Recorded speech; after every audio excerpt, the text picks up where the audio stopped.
Supreme court ने दिया केंद्र सरकार को झटका। क्या वास्तविक में झटका है? जानेंगे मुद्दा क्या बन रहा है। जो राष्ट्रीय चुनाव आयुक्त है और मुख्य चुनाव आयुक्त को लेकर और चुनाव आयुक्तों की श्रृंखला में मुद्दा क्या बना हुआ है। क्या अब निर्वाचन आयुक्त जो है निष्पक्षता दिखाएगी? उनके उनके कार्य और प्रणाली में, सिस्टम में क्या निष्पक्षता झलकती नजर आएगी? तो इसकी हम जानकारी आज के सेशन में प्राप्त करेंगे। जय हिंद दोस्तों, कैसे हैं आप सभी? उम्मीद करते होंगे अच्छे और स्वस्थ होंगे। पीसीएस पॉइंट पटना वाला में आप सबका हार्दिक अभिनंदन, स्वागत है। गुड इवनिंग, क्योंकि रात को बज चुके हैं 11 और ये वीडियो शूट कर रहा हूँ। आज के करंट अफेयर्स भी बातें होंगी और आज के एग्जाम्स के लिए आपके लिए बहुत इम्पोर्टेंस होगा, क्योंकि आज बातें होंगी केंद्र सरकार की, बातें होंगी न्यायपालिका की और मुख्य बातें होंगी चुनाव आयुक्त की, जो निर्वाचन आयुक्त है। अब निर्वाचन किस तरह से हमारी भूमिका निभाता है, इसकी भी बात होगी। कॉलेजियम प्रणाली क्या है, इसकी भी चर्चा होगी। और साथ ही साथ पीएम नरेंद्र मोदी जी के द्वारा जो लाया गया था राष्ट्रीय न्यायिक नियुक्ति आयोग, इसकी भी बात होगी। और क्या इसमें सीबीआई की हस्तक्षेप नीति भी आ रही है क्या, यानी सीबीआई किस तरह से कार्य करती हैं, इसमें भी हम बातें करेंगे। और अंततः लास्ट में आज 5 मार्च के जो मोस्ट टॉप 10 करंट अफेयर्स बने हैं, इसके भी हमने आज स्टडी करेंगे, अध्ययन करेंगे। चलिए शुरुआत क्या करते हैं। आज के मुद्दा क्या बना हुआ है, मुख्य विषय क्या है। जो यूपीएससी के पेपर सेकंड के लिए जाना जाता है, करेंस और पॉलिटी से रिलेटेड है। और आज आपको पॉलिटी में जो पॉइंट टॉपिक बनते हैं, चुनाव आयोग, न्यायपालिका, गवर्नमेंट बॉडीज किस तरह से कार्य करते हैं, इसकी जानकारी प्राप्त करेंगे। और साथ ही साथ इसमें एक चीज़ें और होंगी, हम बातें करेंगे थोड़ी राष्ट्रपति का भी, इसमें राष्ट्रपति की बातें होंगी। चलिए स्टार्ट करते हैं। सबसे पहले कि केंद्र सरकार चर्चा में क्यों ये बना हुआ है मुद्दा, इसको पहले जान लेंगे और उसके बाद हम थोड़ा कुछ पॉइंट बने हैं उसके बारे में हम जानने का प्रयास करेंगे। अभी हाल ही में क्या किया गया है, तो 18 नवंबर, एक नाम है अरुण गोयल जी का। अरुण गोयल क्या है, मुद्दा क्यों बना हुआ है, तो अरुण गोयल जी एक उद्योग डिपार्टमेंट के, उद्योग विभाग के एक सचिव हुआ करते थे। 1985 बैच के AIS अधिकारी हैं और इनकी नियुक्ति जब उद्योग डिपार्टमेंट में किया गया था, सचिव के रूप में कार्य कर रहे थे, तो वहां पे देखते हैं कि इनकी समाप्ति पदावधि 31 दिसंबर 2022 को हो रहा था, राइट। लेकिन उसके पहले ही, यानी कि 18 नवंबर 2022 को ही इनके पद से स्थापित कर दिया जाता है, हटा दिया जाता है। और हटाने के बाद इनके नए चुनाव आयुक्त के बना दिया जाता है, इसमें शामिल कर दिया जाता है। चुनाव आयुक्त जो कि मुख्य चुनाव आयुक्त 25वें जो हैं राजीव कुमार जी, और उनके जो अन्य हैं चुनाव आयुक्त, उसी के स्थान पे ये देखा जाता है तो अरुण गोयल जी की नियुक्ति कर दिया जाता है 19 नवंबर 2022 को। ठीक, अब मुद्दा इसी पर बन रहा है। क्या बन रहा है, क्यों चर्चा में है, इसकी थोड़ी बात हम करेंगे। लेकिन इसके बैकग्राउंड थोड़ा जानने का प्रयास करेंगे कि इसमें हस्तक्षेप जो बातें आ रही हैं केंद्र सरकार की, केंद्र सरकार किस तरह से कार्य करती हैं, हमारे जुडिशरी न्यायपालिका किस तरह से कार्य करती हैं, इसकी हम थोड़ी बात कर लेंगे। और उसके साथ ही साथ तब हम पहुंचेंगे मुख्य बिंदु पर, तब हमको समझ में आ पाएगा कि ये मुद्दा वाकई में बना कैसे है। चलिए हम सबसे पहले देखते हैं कि जो बॉडीज है, सरकार है, और सरकार के 3 बॉडीज इस तरह से कार्य करते हैं। देखते हैं कि एक व्यवस्थापिका है, जिसे हम कार्यपालिका के नाम से भी, न्यायपालिका क्या विधायिका के नाम से जानते हैं, और विधायिका के नाम से हम जानते हैं।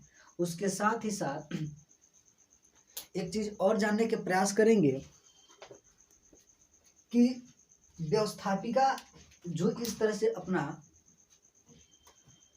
कार्य करती हैं, यानी कि विधि बनाने का कार्य करती हैं। जो सरकार के, गवर्नमेंट के 3 बॉडीज हैं, और 3 बॉडीज किस तरह से कार्य करते हैं, तो देखते हैं कि ये इनके बॉडीज हैं, ये विधि बनाती हैं, और ये जो कार्यपालिका है, ये विधि का, नियमों का ये क्या करती, पालन करवाती है। जबकि एक स्वतंत्र, निष्पक्ष, एकीकृत है, जिसका नाम दिया जाता है जुडिशरी न्यायपालिका, राइट। अब न्यायपालिका को देखने के बाद हम देखते हैं कि यहाँ पे तो व्यवस्थापिका और कार्यपालिका एक दूसरे के क्या हैं, तो पूरक होते हैं। इसमें कार्यपालिका और व्यवस्थापिका एक दूसरे के पूरक होते हैं। फिर हम देखते हैं कि यहाँ पे न्यायपालिका थोड़ा आ रहा है, और न्यायपालिका का कार्य क्या होता है, न्याय दिलाना, और साथ ही साथ न्याय दिलाने के साथ एक चीज और पॉइंट छूटता है कि ये संरक्षक हैं, यानी कि संरक्षक किसको माना जाता है, तो ये संविधान के संरक्षक के रूप में इसको जाना जाता है, राइट। तो असंरक्षक है और कॉन्स्टिट्यूशन का संरक्षक है, यानी कि संविधान के संरक्षक के रूप में हमारे न्यायपालिका को माना जाता है। ठीक, चलिए हम थोड़ा बात कर लेंगे कि जो केंद्र सरकार है, और सरकार में ये सबसे पहले आता है केंद्र सरकार। तो हम देखते हैं कि संघ जो केंद्र में आता है, तो संघ की हम थोड़ी चर्चा कर रहे थे, तो हम संघ की जो बातें आती है संघ में, तो हमने देखा कि ये तो हमारे जो संविधान के बॉडीज हैं, संविधान में जो कि 12 सेक्शन है, 22 सेक्शन है, भाग है, उसी भाग में ये 5 नंबर में आता है, भाग 5 में आता है संघ। अगर इसकी हम पेज नंबर्स की बात किया जाए, आर्टिकल अनुच्छेद की बात किया जाए, तो इसका कार्य है, इनका बांटा गया 51 से लेके 152 तक का, 51 से लेके 151, 52 से लेकर 52 से लेकर 151 तक की कार्य करते हैं, राइट। चलिए, इसके बाद इसी में आता है एक जुडिशरी, जिसे न्यायपालिका कहते हैं, और न्यायपालिका भी ये संघ के ही अंतर्गत आते हैं, संघ के भाग 5 में ही आते हैं।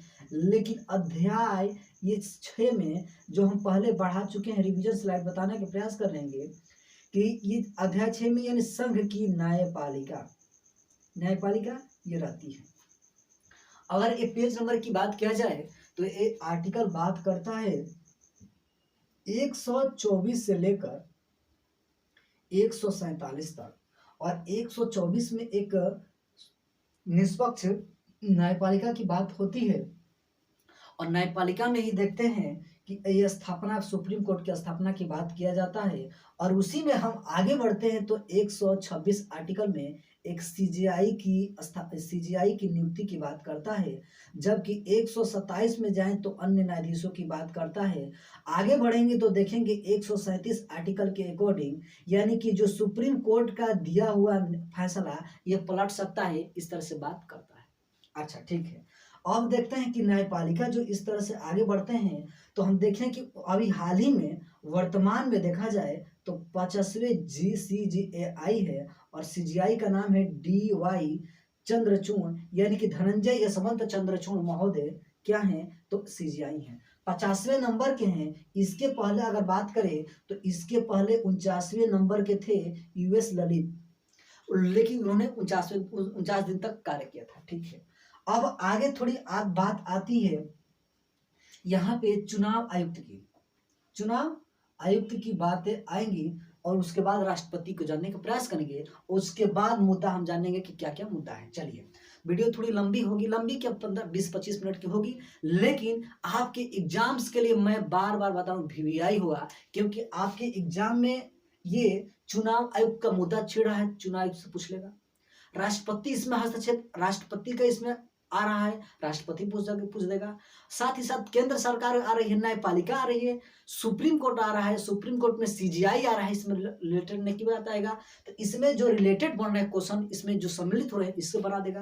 और साथ ही साथ यहाँ हम CBI की भी बातें आ रही हैं, और राष्ट्रीय न्यायिक है, और साथ ही साथ चुनाव आयुक्त की निष्पक्षता पर अगर कथन स्टेटमेंट में दे दे तो आपको एग्जाम्स में पूछ देगा, और पूछता भी है। चलिए, हम चुनाव आयुक्त की बात करते हैं, तो हम देखते हैं कि सेक्शन नंबर, यहाँ पे जब संघ की बातें हो रही थी तो सेक्शन नंबर हमारा 5 में बात कर रहा था। वहीं अगर क्या करें, चुनाव आयुक्त की बात करें, तो चुनाव आयुक्त के निर्वाचन की बात करता है, यानी निर्वाचन संबंधित बातें भाग नंबर 15 में दिया गया है, जो कि आर्टिकल संविधान के अकॉर्डिंग आर्टिकल 324 से लेके 329 तक की बातें कही गई है इसमें। ठीक है, चलिए अब यहाँ देखते हैं कि चुनाव आयुक्त के रूप में हमारे 25वें मुख्य चुनाव आयुक्त कौन है, तो राजीव कुमार जी हैं, राजीव कुमार हैं। इनके अन्य सहयोगी के रूप में 2 हैं, जिनका नाम है अनूप चंद्र पांडे, अनूप चंद्र पांडे जी, और साथ ही साथ दूसरा अरुण गोयल जी, अरुण गोयल जी।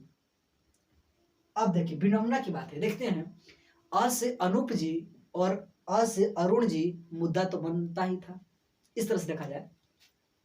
अब ये इनकी नियुक्ति के लेकर मुद्दा बन रहा था अरुण गोयल जी की। अब मुद्दा क्या है आगे बात करेंगे। चलिए इसके पहले हम थोड़ी जानने का प्रयास करेंगे कि क्या कॉलेजियम जो सिस्टम है किस तरह से ये किसके अकॉर्डिंग कार्य करती हैं। तो यहाँ पे देखते हैं कि ये न्यायाधीशों की नियुक्ति से रिलेटेड और स्थानांतरित होने से रिलेटेड क्या करती हैं। तो यहाँ पे ये कार्य करती हैं, क्या करती हैं कि यहाँ पे देखते हैं कि अगर इसकी अध्यक्षता की बात करें तब तो अध्यक्षता इसका करता है CJI, बोले तो चीफ जस्टिस ऑफ इंडिया, और इसके साथ ही साथ 4 अन्य वरिष्ठ हमारे न्यायाधीश रहते हैं, न्यायाधीश होते हैं। और ये CJI सिफारिश करता है किसको, तो राष्ट्रपति महोदय को, प्रधानमंत्री महोदय को, यानी केंद्र सरकार को क्या करते, सिफारिश करता है। तो इसमें क्या करता है, ये एक जो न्यायाधीशों में से ये चूज करते हैं, 40 न्यायाधीशों में से चूज करते हैं 3 न्यायाधीशों को, और 3 में से ये क्या करते हैं, एक लिस्ट देते हैं केंद्र सरकार को, और केंद्र सरकार को जब देखते हैं तो प्रधानमंत्री, यहाँ पे देखा जाता है कि प्रधानमंत्री इसमें क्या करेगा, उनका नाम लेगा, और नाम लेकर प्रधानमंत्री राष्ट्रपति के पास सीधे भेज देता है, और राष्ट्रपति के बाद भेजने के बाद क्या होता है कि राष्ट्रपति उस पर मुहर लगा देता है और अगला मुख्य न्यायाधीश की नियुक्ति करा देता है। राइट, चलिए ठीक है। इसके बाद हम देख रहे हैं कि सेंट्रल CBI यानी कि सेंट्रल ब्यूरो ऑफ इन्वेस्टिगेशन, यानी कि ये भारत सरकार के जांच एजेंसी है, नोडल एजेंसी है, यानी कि जांच एजेंसी है। और इसकी हम देखते हैं कि अगर स्थापना की बात करें तो स्थापना सर इसका होता है 1946 में। अगर इसका हेड क्वार्टर पूछे तो कहता है कि नई दिल्ली में है, और किसके अकॉर्डिंग कार्य करता है, तो इसके कार्यवाहक के रूप में हमारे प्रधानमंत्री होते हैं, जबकि गृह मंत्रालय के अकॉर्डिंग ये कार्य करता है। क्वेश्चन फिर बन जाएगा कि वर्तमान में CBI के सेंट्रल ब्यूरो ऑफ इन्वेस्टिगेशन के अध्यक्ष कौन बने हुए हैं, तो जिनका नाम है हमारा, क्या नाम है उनका, तो जायसवाल जी। यानी कि उनका जायसवाल जी का नाम क्या बनता है, तो जायसवाल जी का नाम है, उनका बनता है जायसवाल जी का नाम किस तरह से याद अभी तो आ रहा था, जायसवाल जी का नाम, तो जायसवाल जी का नाम हमको याद आ रहा था, सुबोध जायसवाल। हाँ, सुबोध जायसवाल, यानी कि जो CBI के अध्यक्ष हैं वर्तमान में जायसवाल जी हैं, सुबोध जायसवाल हैं। ठीक है, अब देखें तो अब हम देखते हैं आगे इसकी कनेक्टिविटी कैसे हम जोड़ने का प्रयास करेंगे, क्यों ये चर्चा में इसको देखने का प्रयास करेंगे। अब देखेंगे एक चीज और कि जो राष्ट्रीय न्यायिक नियुक्ति आयोग है और केंद्र सरकार के ये लाया गया एक अधिनियम था, ठीक, और ये अधिनियम जो था किस तरह से कार्य कर रहा था, तो यहाँ पे देखने के हम प्रयास करेंगे कि ये केंद्र सरकार के द्वारा लाया गया था, और साथ ही साथ इसमें 99वां संविधान संशोधन 2004 के अकॉर्डिंग, 2004 के अकॉर्डिंग, और ये लाया गया था 2014 में लाया गया था। ठीक, चलिए ठीक है। जब ये लाया गया था तो इसमें कहा गया था कि इस कमीशन के अकॉर्डिंग क्या होगा, तो इसमें कॉलेजियम व्यवस्था किया गया था, यानी कॉलेजियम के से रिलेटेड, यानी कि न्यायाधीशों की नियुक्ति किए जाएगा। जबकि यहाँ पे देखा जाता है कि 2015 में जो न्यायपालिका के द्वारा ये समाप्त कर दिया रद्द कर दिया जाता है कि सुप्रीम कोर्ट के न्यायाधीशों की नियुक्ति हेतु इसमें केंद्र सरकार हस्तक्षेप कर ही नहीं सकती है, क्योंकि ये जो कि ये न्यायपालिका है, जुडिशरी है, ये तो स्वतंत्र है, एकीकृत है, और इसमें हस्तक्षेप करने की बात जो इस तरह से लाया जा रहा है कि केंद्र सरकार इसमें शामिल होगी, तो ये हटा दिया गया था, रद्द कर दिया गया। चलिए ठीक है, आगे हम बढ़ते हैं तो हम देखते हैं कि न्यायपालिका के हस्तक्षेप क्या मुद्दा बन रहा था, राइट। अब देखिए, अब इनकी भूमिका आ रही है अरुण गोयल जी का। चलिए एक बार रिनंबर करने के प्रयास करेंगे, रिप्लाई कि अनूप चंद्र जी हैं 1985 बैच के आईएएस अधिकारी, और उद्योग विभाग में ये सचिव के रूप में कार्य कर रहे थे, और इनकी समाप्ति पदावधि इनकी हो रही थी 31 दिसंबर 2022 को। लेकिन देखा जाता है यहाँ पे कि 31 दिसंबर से ही पहले इनकी यानी कि क्या बोलते हैं 18 नवंबर को इनको पद से हटाकर दूसरे पद में दिया जाता है, पद स्थापित किया जाता है। यानी कि 18 नवंबर को ये हटते हैं और 19 नवंबर को चुनाव आयुक्त बना दिया जाता है। और ये जो फीलिंग, ये चित्र जो बन रहा था, ये चुपचाप सुप्रीम कोर्ट देख रहा था। ठीक, चलिए इसके पहले ही एक याचिका दायर किया गया था। क्या याचिका दायर किया गया था? 2018 में एक याचिका दायर किया गया था, और न्यायपालिका के हस्तक्षेप के अकॉर्डिंग्स कि जो वर्तमान में जो इस याचिका में कहा गया था कि क्या जो केंद्र सरकार की अहम भूमिकाएं हैं, और केंद्र सरकार की अहम भूमिकाओं में क्या इसमें न्यायपालिका सीजीआई हमारे यशवंत चंद्रचूड़ जी हैं। अब इसमें क्या कहें, याचिका में जो क्या किया गया था, तो इसमें कहा गया था कि जो चुनाव आयुक्त की जो नियुक्ति होती है, इससे रिलेटेड कि इसमें देखा जाता है कि जो सचिव रैंक के आईएएस अधिकारी जो कि 40 न्यायाधीशों की नियुक्ति रहते हैं, और 40 न्यायाधीशों के 3 पैनल इसकी क्या करती हैं, तैयार करती हैं सीजीआई सहित।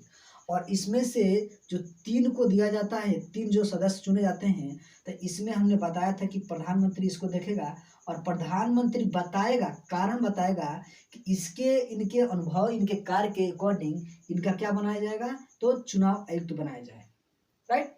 और उनको चुनाव आयुक्त क्या करता है, राष्ट्रपति बना देता है, राइट। अब क्या कर रहा है, यहाँ पे देखा जा रहा है कि सुप्रीम कोर्ट ने कहा कि क्या अब मुख्य चुनाव आयुक्त की नियुक्ति हेतु केंद्र सरकार हस्तक्षेप करेगी?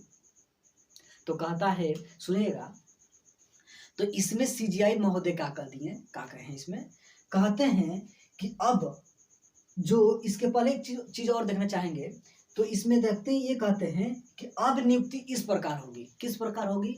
कहें कि चुनाव आयुक्त की नियुक्ति 3 तरह से होगी। अच्छा, किस तरह से होगी? 3 तरह से। हाँ, कहें कि हाँ 3 तरह से होगी। कहें कि देखिए इसमें शामिल कौन कौन होगा। कहें कि इसमें होंगे शामिल प्रधानमंत्री, राइट। उसके बाद कहें कि इसमें शामिल होंगे विपक्ष के नेता, और विपक्ष की नेता की बात किया जाए तो विपक्ष में नेता जो कांग्रेस सरकार भूमिका निभा रही है, तो वर्तमान में देखिए विपक्ष के नेता के रूप में अधीर रंजन चौधरी जी हैं, तो उसके इसमें शामिल होंगे। बट अधीर रंजन चौधरी मान विपक्ष में कोई नेता ना हो, तो जो भी वर्तमान में विपक्ष की भूमिका निभा रहा होगा उसके नेता इसमें शामिल होंगे, राइट। और उसके बाद कहा कि इसमें सीजीआई भी क्या करेगी, शामिल होगी। पहले क्या होता था, तो पहले प्रधानमंत्री जी अपने अकॉर्डिंग क्या करते हैं, पैनलों चुन जाती थी, उसके अकॉर्डिंग कार्य होता था। अब इसमें कह दिया सीजीआई कि इसमें 3 लोग शामिल होंगे, प्रधानमंत्री, विपक्ष के नेता, और वह इसमें सीजीआई।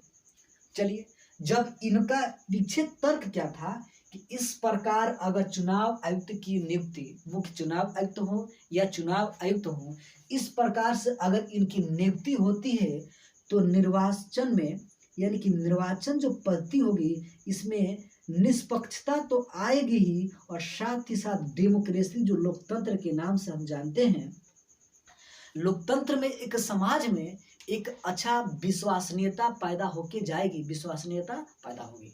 यानी कि वहाँ पे लोग देखेंगे हाँ निष्पक्षता यहाँ पे दिखाई जा रही है, बैलेंस वहाँ होता हुआ नजर आएगा। चलिए अब इसके बाद देखते हैं कि क्या हमारे संविधान में जो चुनाव आयुक्त जो होता है और चुनाव आयुक्त से रिलेटेड हमने बताया कि 324 से लेकर 329 तक के अकॉर्डिंग कार्य करती है, संविधान में दिया गया है।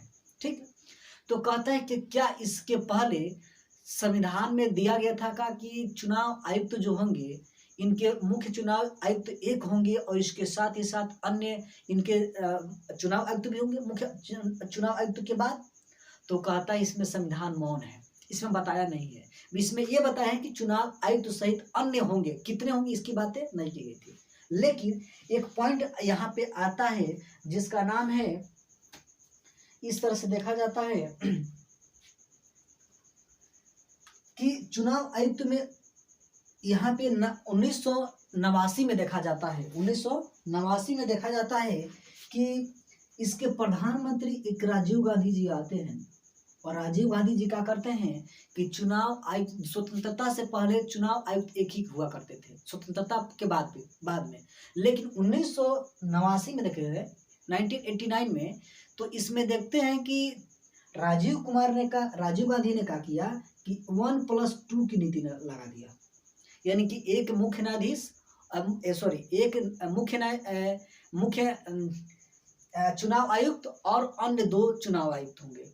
लेकिन यहाँ पे फिर 90 में आते हैं, तो 90 में जिनकी सरकार आती है तो बीपी सिंह की आती है और इन्होंने कह दिया कि नहीं ये 1 होगा। लेकिन 93 में हम देखते हैं कि पीवी नरसिम्हा राव आते हैं पीवी नरसिम्हा सिन्हा जी आते हैं और पीवी नरसिम्हा जी क्या करते हैं तो 1+2 की बातें कह दिया। जब 1+2 की बातें कह दिया तो यहाँ पे देखते हैं वीपी सिंह 1 कहा, राजीव गांधी 3 कहा, जबकि पीपी सिन्हा क्या है 3 कहा। यानी कि 93 आते आते कह दिया गया कि चुनाव आयुक्त एक, मुख्य चुनाव आयुक्त एक व अन्य इनके सहयोगी के रूप में ही माना जाए, इनके 2 होंगे। तो वर्तमान में इसी तरह से 93 के अकॉर्डिंग चलते हुआ आ रहा है। राइट, चलिए ठीक है। इसके बाद जो मुद्दा टोटल बन के आता है कि इसमें क्या जो न्यायपालिका किस तरह से अपने सत्ता की बात किया जाए तो यानी संरक्षकवाद की बात किया जाए तो क्या अहम भूमिका निभा रही है। तो सबका अपना अपना विजन्स होगा, आप लोग भी कमेंट करके बताइएगा कि वर्तमान परिदृश्य में देखा जाए तो क्या न्यायपालिका अपनी निष्पक्षता के आधार पर ये आगे चल रही है, और साथ ही साथ केंद्र सरकार से ये जो मतगण ये क्या करना चाहिए तो इनके बीच जो तालमेल है और तालमेल किस तरह से इसमें कार्य कर रहा है इनके बीच, कि नहीं जो केंद्र सरकार की भूमिका है केंद्र सरकार निभाए, जबकि राज्य सरकार की क्या न्यायपालिका की जो भूमिका है न्यायपालिका निभाए। इसके पहले हमने वीडियो बनाया था जो बच्चियों की शादी की उम्र को लेकर चला हुआ था और आप लोग बहुत प्यार दिए और इसमें सहयोग किए, जो कि वर्तमान में 1600 व्यूअर चले गए हुए हैं। मात्र 264 सब्सक्राइबर के हमारे परिवार से जुड़ा हुआ है और इसमें 1600 व्यूअर चले गए हैं। आप लोग को तहे दिल से धन्यवाद देना चाहते हैं। तो इसी तरह ये भी उम्मीद करते होंगे कि इसके बाद देखते हैं कि चुनाव आयुक्त की निष्पक्षता को लेकर वर्तमान में न्यायपालिका अपनी अहम भूमिका निभा रही है, क्योंकि इस तरह से देखा जाए कि कहा जाता है कि न्यायपालिका एक स्वतंत्र नियामक एकीकृत संस्था है, वह अपने कार्य करती है संविधान के अकॉर्डिंग। वह देखते हैं कि पिछला बार हमने अभी बताया कि एक अभी वीडियो हमने डाला था कि लड़कियों की जो शादी की उम्र है 18 साल को लेकर चल रहा था कि 21 साल करनी चाहिए, और उस वीडियो में आप लोग बहुत ज़्यादा हमको प्यार दिए, दुलार दिए, और वह वीडियो अभी 1600 को पार कर रहा है। 1600 व्यूअर देख चुके हैं, जो कि सब्सक्राइबर मेरे 264 है। तो आप लोग का प्यार इसी तरह बना रहे, तो हमारे ऊपर कृपा बना रहे, तो आगे हम लोग बढ़ने का प्रयास करेंगे। और आपको यही प्यार और दुलार मिलने से हम जितने भी मोस्ट आपके एग्जाम्स के लिए क्वेश्चन टॉपिक्स बनते हैं उसको आपके बीच लेकर आएंगे। तो उम्मीद करते हो कि ये भी जो हमें टॉपिक लेकर आया था आप लोगों को एग्जाम्स के लिए सामाजिक, आर्थिक, राजनीतिक रूप से ये जानना आवश्यक है। बातें देश दुनिया की जो मैं लेकर आता हूँ, इस तरह से अहम भूमिका किस तरह से कार्य करती है।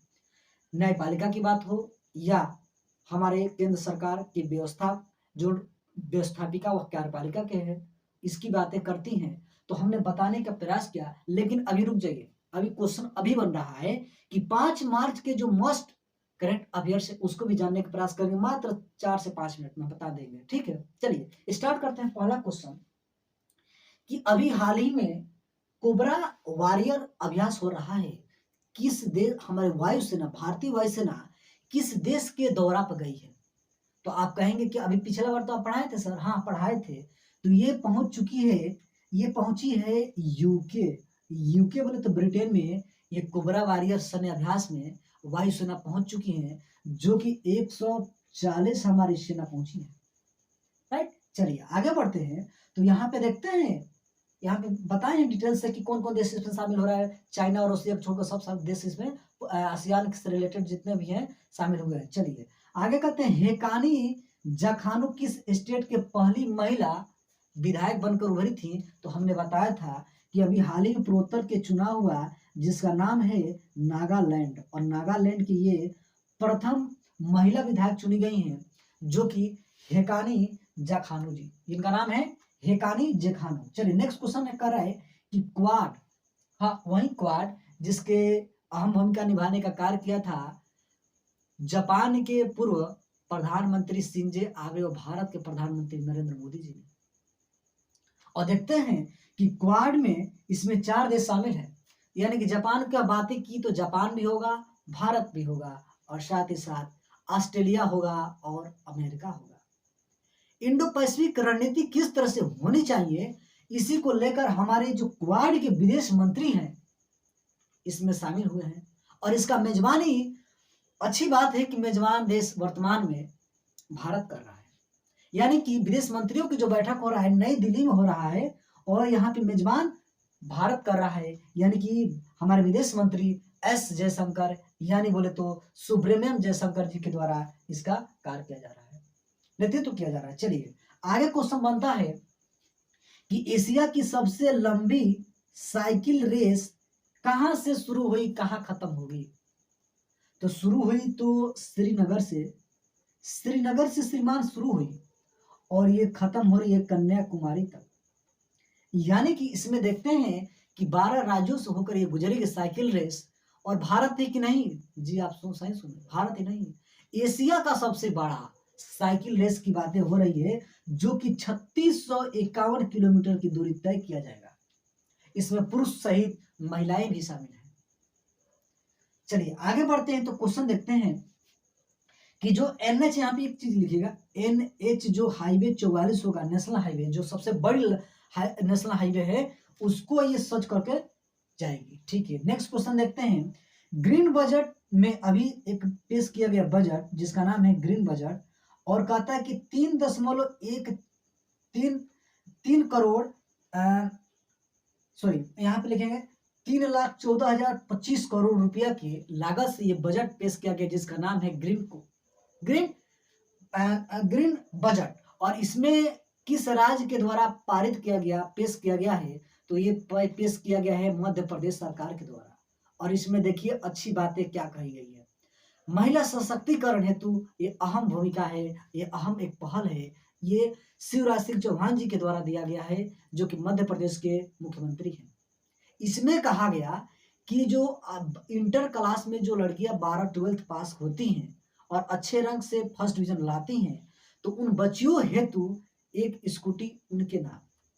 देखिएगा पहल, ये महिला सशक्तिकरण को बढ़ावा देने हेतु एक पहल है, जिसका नाम है ग्रीन बजट, जो कि देख रहे हैं कि 3,14,025 करोड़ रुपया की लागत से इन्हें पेश किया गया है। राइट, चलिए कहता है कि केंद्रीय विद्युत नियामक आयोग के हाल ही में किसे अध्यक्ष नियुक्त किया गया था? तो हमने जिष्णु का नाम सुने थे, जिनका नाम था जिष्णु, और जिष्णु बोहरा जी का नाम, जिष्णु बरुआ जी, बोरा नहीं, जिष्णु बरुआ जी को अभी विद्युत केंद्रीय विद्युत नियामक आयोग के अध्यक्ष नियुक्त किया गया है। जब अध्यक्ष की बातें आ रहे हैं तो पीआईबी, अच्छा हाँ, पीआईबी के अभी निदेशक के रूप में किसे नियुक्त किया गया, हमने पिछले करंट अफेयर्स में बताया था, आप लोग देखिएगा, प्रेस इंफॉर्मेशन ब्यूरो, जिसे हमने राजेश मल्होत्रा जी, हाँ मनीष मल्होत्रा नहीं, सिद्धार्थ मल्होत्रा नहीं, ये राजेश मल्होत्रा जी को पीआईबी के नए निदेशक के रूप में नियुक्त किया गया है। चलिए नेक्स्ट क्वेश्चन देखते हैं। कहता है कि नेक्स्ट क्वेश्चन 7 नंबर कि राष्ट्रीय सुरक्षा दिवस कब मनाया जाता है, तो हमने बात किया था कि 4 मार्च को राष्ट्रीय सुरक्षा दिवस मनाया गया था। कल मनाया गया था। अच्छा चलिए, खेल मंत्री के द्वारा कहाँ पे युवा महोत्सव का उद्घाटन किया गया, यानी कि खेल मंत्री अनुराग सिंह ठाकुर जी के द्वारा युवा महोत्सव आईआईटी रोपण में स्टार्ट किया गया। कहाँ पे, तो आईआईटी रोपण में, आईआईटी रोपण में ये स्टार्ट किया था युवा महोत्सव।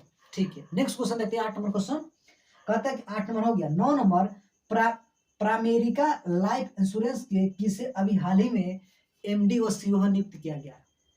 देखिएगा, प्रेमिका से याद कर लीजिए, प्राइमेरिका और लाइफ इंश्योरेंस है, और इसका अध्यक्ष किसे नियुक्त किया गया है, एमडी और सीईओ। तो इसे एक मेरे मित्र हैं जिनका नाम है पंकज यादव जी, और पंकज यादव जी की जगह पे रख लीजिएगा पंकज गुप्ता जी, यानी कि पंकज गुप्ता जी को बनाया गया है प्राइमेरिका लाइफ इंश्योरेंस के एमडी और सीईओ। और नेक्स्ट क्वेश्चन कह रहा है कि एमएसएमई, जो कि सूक्ष्म उद्योग माध्यम से ये औद्योगिक प्रदर्शनी का आयोजन किया गया है, किसके द्वारा किया गया है। तो यहाँ पे देखते हैं कि जो माइक्रो स्मॉल जो इंडस्ट्रियल है, इसके द्वारा एक प्रदर्शनी का आयोजन किया गया है, लोकसभा अध्यक्ष ओम बिरला। हम आपको हमेशा क्लास में बताते रहते हैं कि लोकसभा वर्तमान में ओम बिरला जी हैं, किस संसदीय क्षेत्र से ये चुनकर आए हुए हैं, तो आपको बताते थे कोटा। तो वही कोटा में ओम बिरला जी के द्वारा ये एमएसएमई जो की प्रदर्शनी, औद्योगिक प्रदर्शनी का आयोजन किया गया है। नेक्स्ट क्वेश्चन कर रहा है, आपके एग्जाम्स के लिए तबाही मचाएगा क्वेश्चन। वो क्वेश्चन क्या है, कहता है कि अभी हाल ही में 11 नंबर क्वेश्चन कर रहा है कि अभी हाल ही में आरबीआई के द्वारा 3.07 करोड़ रुपया का जुर्माना किस पेमेंट ऐप पर लगा दिया गया। तो यहाँ पे कह रहा है कि आरबीआई के द्वारा 0.06 करोड़ पेमेंट ऐप किस के ऊपर जुर्माना लगा दिया गया है, तो ये लगाया गया है अमेजन पेमेंट ऐप पर। किस पर लिखिएगा, अमेजन पेमेंट ऐप पर लगाया गया है। और क्यों लगाया है, तो केवाईसी के रूल को इन्होंने फॉलो न करने के कारण इसमें आरबीआई लगा दी है, इस पे ऊपर 3.06 करोड़ रुपया की जुर्माना। चलिए, अब जब आरबीआई की बात आएगी तो हमेशा हम रिवीजन स्लाइड में बताने के प्रयास करते हैं कि वही आरबीआई ना, जिसके वर्तमान में शक्तिकांत दास महोदय क्या हैं, तो इसके गवर्नर हैं। और देखते हैं पहले गवर्नर कौन थे, तो पहले सीडी देशमुख जी, और सीडी देशमुख जी के स्थान पे इनके नाम पर चर्च गेट का नाम रखा गया है, जो कि कहाँ है, महाराष्ट्र में रखा गया है। चलिए, अब आरबीआई की स्थापना कब होती है, तो 1934 अधिनियम के अकॉर्डिंग 1935 अप्रैल 1935 में इसकी स्थापना होती है। और इसी के साथ हम अपना क्लास आज के समाप्त करते हैं, अनुमति लेते हैं, विदा लेते हैं। तब तक के लिए आप हमारे इस वीडियो से जुड़ने के लिए, देखने के लिए आपको तहे दिल से धन्यवाद। और साथ ही साथ जो आज का सेशन सुप्रीम कोर्ट का, जो केंद्र सरकार का झटका कैसा लगा, और क्या वाकई में ये जो न्यायपालिका है अपनी अहम भूमिका निभा रही है कि नहीं, आप कमेंट करके बताइए। और साथ ही साथ ये वीडियो अच्छा लगे, सामाजिक आर्थिक राजनीतिक रूप से आपको जानना भी जरूरी होनी चाहिए, बातें देश दुनिया की बाई अनिल सर के साथ। तो कैसा लगा आप बताइए कमेंट करके, और ये दोस्तों तक शेयर करने का प्रयास करिए कि वर्तमान परिदृश्य में भारत में क्या गतिविधियां चल रही हैं और अनिल सर जी के द्वारा बताया जा रहा है, इसमें भी कमेंट करके बताइए, और लाइक करिए, सब्सक्राइब करिए, और शेयर भी तो कर दीजिए दोस्तों के पास। तब तक के लिए take care, good night, thank you.